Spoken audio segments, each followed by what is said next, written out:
YS కుటుంబంలో ఆస్తులకు సంబంధించినటువంటి వ్యవహారాలు తారస్థాయికి చేరాయి. ఇప్పటికే మాజీ ముఖ్యమంత్రి జగన్మోహన్ రెడ్డికి సంబంధించి, అలాగే షర్మిలకు సంబంధించినటువంటి ఇద్దరి మధ్య ఉన్నటువంటి ఆస్తి తగాదాలు చాలా విపరీతంగా మారాయి. రాజకీయాల సమయంలో కూడా, ఎన్నికల సమయాల్లో కూడా వీటి గురించి ప్రస్తావిస్తూ, వీటి గురించి మాట్లాడుతూ వచ్చారు. డైరెక్ట్గా షర్మిల అయితే చెల్లిని మోసం చేసినవాడు ప్రజల్ని మోసం చేయలేడా అంటూ కూడా డైరెక్ట్గా వైసీపీ అధినేత జగన్మోహన్ రెడ్డిని టార్గెట్ చేస్తూ రాజకీయాలు కూడా నడిపినటువంటి పరిస్థితిని కూడా మనం చూస్తూ వచ్చాం. అయితే తాజాగా కొద్ది రోజుల నుంచి ఇటు జగన్మోహన్ రెడ్డి, షర్మిలకు సంబంధించినటువంటి ఆస్తుల వివాదాలకు సంబంధించి పంపకాలు జరగబోతున్నాయి.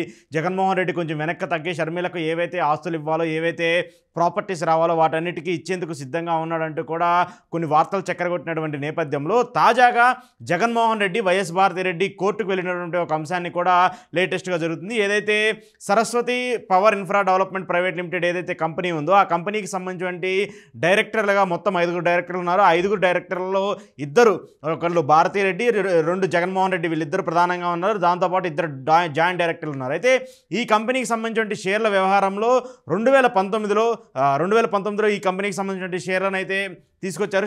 కంపెనీకి సంబంధించిన షేర్లను మొత్తం అటు భారతిరెడ్డికి అలాగే జగన్మోహన్ రెడ్డికి ఎంత వాటా వస్తుందో దాంతోపాటు షర్మిలకి, విజయమ్మకి కూడా అందించాలని చెప్పేసి 2019లో ఒక తీర్మానం అయితే తీసుకున్నారు. తీర్మానం తీసుకున్న తర్వాత కొన్ని కారణాల వల్ల ఈ షేర్లను అయితే పంచడం కుదరలేదు. కానీ ఆ తర్వాత ఈ కంపెనీకి సంబంధించి ఉన్నటువంటి షేర్ మార్కెట్ వాల్యూ పెరగడం కానివ్వండి, షేర్లు పెరగడం కానివ్వండి, కంపెనీ ప్రాఫిట్స్లో రన్ అవుతున్నటువంటి నేపథ్యంలో ఆ షేర్లకు సంబంధించిన అంశాన్ని వెనక్కి తీసుకోవాలని చెప్పేసి భారతి అలాగే జగన్ కోర్టుకు వెళ్ళారు. ఏదైతే నేషనల్ కంపెనీ లా ట్రిబ్యునల్ ఉందో ఆ కంపెనీలో కూడా కేసును ఫైల్ చేసిన పరిస్థితిని కూడా చూస్తున్నాం. ఈ కేసుని సెప్టెంబర్ 8న కోర్టులో ఫైల్ చేశారు జగన్మోహన్ రెడ్డి అలాగే భారతిరెడ్డి.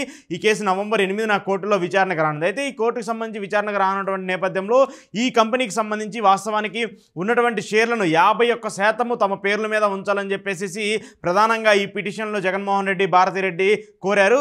వాస్తవానికి కంపెనీ ప్రారంభించినప్పటి దగ్గర నుంచి ఇప్పుడు అభివృద్ధి చెందే వరకు తమ కష్టం ఎంత ఉందని చెప్పేసి కూడా జగన్మోహన్ రెడ్డి ఏదైతే దాఖలు చేసినటువంటి పిటిషన్లో ఆ పిటిషన్లో మెన్షన్ చేశారు. అయితే దీంతో పాటు తల్లి విజయమ్మ కానివ్వండి, అలాగే సోదరి షర్మిల కానివ్వండి, కొంత షేర్లను కూడా ఇవ్వాలని చెప్పేసి 2019లో ఏదైతే తీర్మానం తీసుకున్నారో ఆ తీర్మానాన్ని ఉపసంహరించుకొని వాళ్ళకి రావాల్సినటువంటి పర్సంటేజ్ని, అంటే లో పర్సంటేజ్, తక్కువ పర్సంటేజ్లో వాళ్ళకి అలాట్ చేస్తూ, దాంతోపాటు మిగతా డైరెక్టర్లుగా ఉన్నటువంటి వ్యక్తులు ఎవరైతే ఉన్నారో వాళ్ళకు కూడా పర్సంటేజ్ ఉంటుంది కాబట్టి వాళ్ళకు కూడా షిఫ్ట్ వారీగా డివైడ్ చేయాలని చెప్పేసి జగన్మోహన్ రెడ్డి పిటిషన్లో కోరారు. వాస్తవానికి major share of the company, అంటే 51% ఉన్నటువంటి కంపెనీ షేర్ మాకు ఇవ్వాలని చెప్పేసి భారతిరెడ్డి అలాగే జగన్మోహన్ రెడ్డి వీళ్ళిద్దరూ కూడా పిటిషన్ని కోర్టులో వేశారు. అయితే ఇప్పటికే వీళ్ళిద్దరికి సంబంధించి ఆస్తులకు సంబంధించిన వివాదాలు కొనసాగుతున్నటువంటి నేపథ్యంలో తాజాగా ఈ ఆస్తుల వివాదం డైరెక్ట్గా కోర్టుకు ఎక్కడంతో వైఎస్ కుటుంబంలో ఏం జరుగుతుంది అనేటువంటి ఒక రాజకీయ ఇంట్రెస్ట్ అయితే క్రియేట్ అవుతూ మనకు కనిపిస్తుంది. ఇప్పుడున్నటువంటి పరిస్థితుల ప్రకారం చూసుకుంటే ఆ కంపెనీ షేర్ మార్కెట్ వాల్యూ చాలా హైలో ఉండడంతో కంపెనీ ఇటు 51%ని జగన్మోహన్ రెడ్డి, భారతిరెడ్డి మాత్రం దక్కించుకుంటే మాత్రము వాళ్ళే మెజారిటీ ఆఫ్ ద పర్సంటేజ్ ఉంటారు కాబట్టి వాళ్ళు చెప్పిందే అక్కడ కంపెనీలో చెల్లుబాటు అయ్యే పరిస్థితి కూడా ఉంటుంది. వాస్తవానికి 1999లో ఈ కంపెనీని నిర్మించారు, ఈ కంపెనీని స్థాపించారు. దాదాపు 25 ఏళ్ల పాటు ఈ కంపెనీ సుదీర్ఘంగా కొనసాగుతూ వచ్చింది. ప్రస్తుతం కూడా ఈ కంపెనీ పలు రాష్ట్రాల్లో ప్రాజెక్టులను కూడా చేపడుతూ వస్తుంది. సో ఇలా చేపడుతూ వస్తున్నటువంటి కంపెనీకి సంబంధించిన అంశాలన్నింటినీ కూడా లాభాల్లో ఉన్నటువంటి నేపథ్యంలో మిగతా డైరెక్టర్లు, దాంతోపాటు బోర్డు మెంబర్లుగా ఉన్నటువంటి వ్యక్తులైనటువంటి జగన్మోహన్ రెడ్డి అలాగే భారతిరెడ్డి, దాంతోపాటు కుటుంబానికి సంబంధించినటువంటి షేర్లు వ్యవహారం, ఆస్తుల వ్యవహారం పంపకాలకు వస్తుంది కాబట్టి ఖచ్చితంగా విజయమ్మ అలాగే షర్మిల వీళ్ళకి సంబంధించినటువంటి ఆస్తుల పంపకాలు మాత్రం ఈ కంపెనీకి సంబంధించి కోర్టుకు ఎక్కడంతో ఒక్కసారిగా రాజకీయంగా చర్చనీయాంశంగా ఉంది. అయితే వాస్తవానికి ఇక్కడ చూసుకుంటే ప్రధానంగా 4 షేర్లు అయితే ఇక్కడ కనిపిస్తూ ఉన్నాయి. ఒకటి భారతిరెడ్డి అలాగే జగన్మోహన్ రెడ్డి, విజయమ్మ అలాగే షర్మిల. షర్మిలకు సంబంధించి, విజయమ్మకి సంబంధించి మిగతా బోర్డ్ ఆఫ్ డైరెక్టర్స్ ఎవరైతే ఉంటారో వాళ్ళకి సంబంధించిన షేర్లు చూసుకుంటే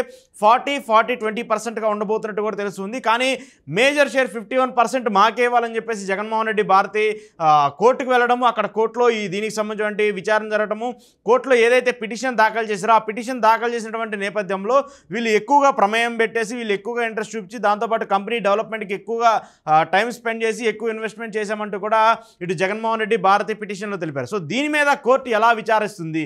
ఇప్పుడు రాజకీయ పరంగా ఉన్నటువంటి వీళ్ళ కుటుంబానికి సంబంధించిన ఆస్తుల వివాదాలు కోర్టుకి ఎక్కడంతో ఒక్కసారిగా రాజకీయంగా పెద్ద చర్చనీయాంశంగా మారాయి. మరోసారి ఇప్పటికే జగన్మోహన్ రెడ్డి మీద షర్మిల డైరెక్ట్గానే మాట్లాడుతూ వచ్చారు చాలాసార్లు. తనకి రావాల్సినటువంటి ఆస్తులు, తన తండ్రి ఇచ్చినటువంటి ఆస్తులు ఇవ్వకుండా జగన్మోహన్ రెడ్డి తన దగ్గరే పెట్టుకొని వాటిని ఎంజాయ్ చేస్తున్నారంటూ కూడా